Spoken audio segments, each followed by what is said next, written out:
Assalamualaikum warahmatullahi wabarakatuh. Kami dari kelompok 5 ingin mempresentasikan tentang penyelesaian konflik agama dan Pancasila dalam kehidupan sehari-hari. Sebelumnya, kami di sini memperkenalkan diri. Perkenalkan, nama saya Adil Liansa. Saya Jimro Alpari. Saya Mirki Faraji. Saya Muhammad Ridwan. Saya Edin Pranika. Di sini kami akan mempresentasikan tentang penyelesaian konflik agama dan Pancasila dalam kehidupan sehari-hari. Baiklah, di sini saya akan mewawancarai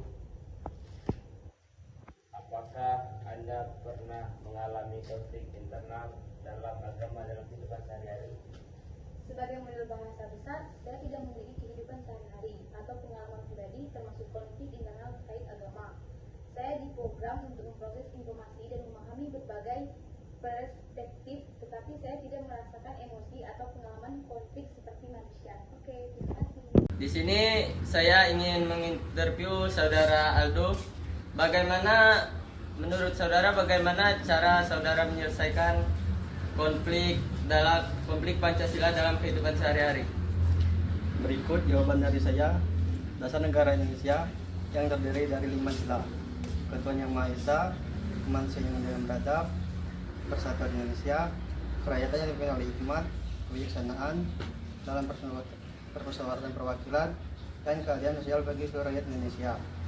Dalam kehidupan sehari-hari, Pancasila mengajarkan kita untuk menghormati perbedaan, menjaga persatuan, dan berkontribusi pada kesejahteraan masyarakat.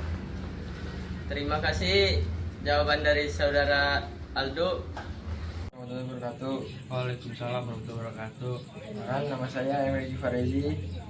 Sini saya akan menjelaskan apakah Anda pernah mengalami konflik internal dalam Pancasila agama dalam kehidupan sehari-hari.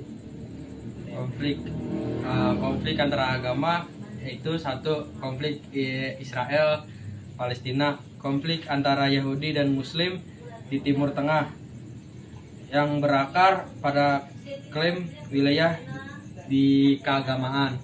Yang kedua, konflik Hindu Muslim di India, konflik antara Hindu dan Muslim di India yang berakar pada sejarah penjajahan dan perbedaan agama. Yang ketiga, konflik Kristen Muslim di Nigeria. Konflik antara Kristen dan Muslim di Nigeria yang berakar pada perbedaan keagama dan politik. Yang keempat, politik Buddha Muslim di Myanmar. Konflik antara Buddha dan Muslim di Myanmar yang berakar pada perbedaan keagama dan etnis. Penyebab konflik tersebut perbedaan teologis dalam penafsiran ajaran agama. Yang kedua, klaim wilayah atas wilayah yang dianggap suci. Yang ketiga, politik, perbedaan antara padangan politik. Baiklah, saya di sini ingin menginterview saudari Aulia tentang konflik Pancasila dan agama.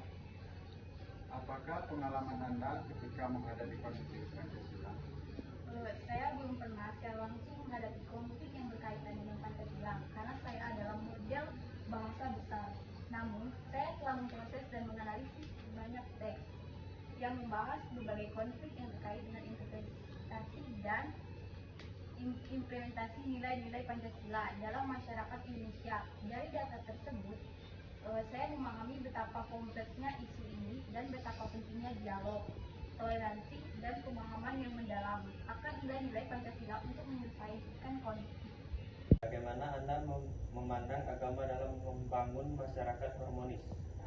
Agama berperan penting dalam membangun masyarakat harmonis dengan mengajarkan nilai-nilai luhur seperti kasih sayang, toleransi, dan keadilan.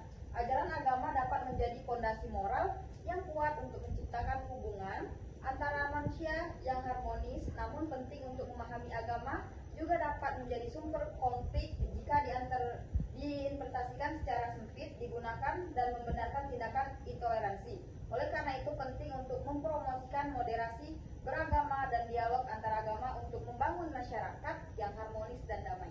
Ini saya ingin menginterview Saudara Aldo, bagaimana cara Anda menyelesaikan konflik agama dalam kehidupan sehari-hari? Baik, dalam pengalaman saya, menyelesaikan konflik agama dalam kehidupan sehari-hari memerlukan pendekatan yang bijak dan toleran. Saya pernah mengalami konflik dengan teman saya yang memiliki agama yang berbeda. Namun, dengan berkomunikasi secara terbuka dan jujur, serta mencari kesepakatan dan solusi yang dapat diterima oleh semua pihak, kami dapat mengatasi konflik dan membangun kerumisan. Itu saja yang saya jawab. Terima kasih, Saudara Aldo. Baiklah, saya mewawancarai bagaimana Anda memandang hubungan Pancasila. Pancasila dan agama saling melengkapi dalam membangun masyarakat harmonis. Pancasila menjamin kebangsaan beragam, sementara agama mengajarkan nilai-nilai moral yang mendukung persatuan dan keadilan. Hubungan ini penting menciptakan masyarakat yang rukun dan damai.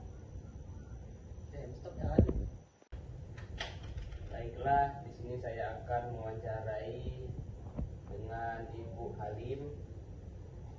Apakah Anda pernah mengalami konflik internal dalam Pancasila dalam kehidupan sehari-hari?